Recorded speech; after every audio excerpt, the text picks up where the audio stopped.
Vous sortez du lit et sautez dans votre habitat souterrain. Les eaux grises de votre évier coulent dans une petite serre où vos légumes sont cultivés. Vous mettez une combinaison et traversez une goulotte pour inspecter le générateur.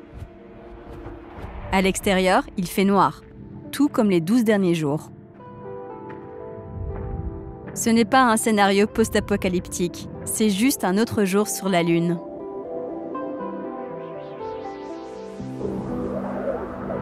Et avec l'idée de l'Agence spatiale européenne d'établir un camp sur la Lune d'ici les années 2020, ce jour pourrait être plus proche que nous le pensons. La vie sur la Lune ne serait bien sûr pas facile. Le camp imaginé n'est pas un village, mais plutôt une base habitée pour la recherche, similaire à celle dans des lieux comme l'Antarctique. Mais la vie sur la Lune présente plus d'obstacles que le climat froid. Le plus grand est le rayonnement cosmique. Contrairement à la Terre, la Lune n'a ni atmosphère ni champ magnétique. Une personne à sa surface peut recevoir plus de 400 fois la dose sans danger maximale de rayonnement de fer lourd, assez pour causer la mort en 10 heures, même dans une combinaison spatiale. La première étape impliquerait sûrement des robots et des imprimantes 3D construisant des habitats couverts à partir du sol lunaire ou des abris dans des caves formées de tubes de lave du passé volcanique de la Lune. Mais sur quoi vivraient les habitants? Au début, les provisions devraient être transportées de la Terre.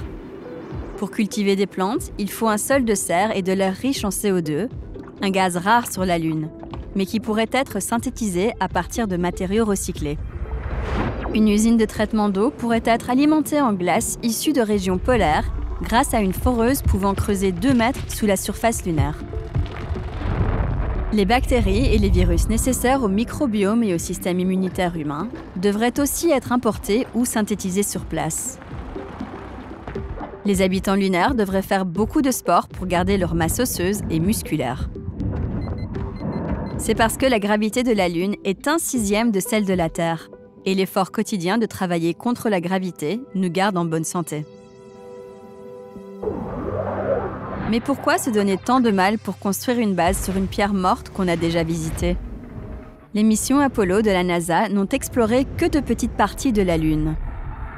Depuis, on a fait un tas de découvertes, comme la glace près des pôles et les particules de gaz du vent solaire qui remontent à des milliards d'années. Cela indique que la Lune a encore beaucoup à nous apprendre sur l'histoire du système solaire.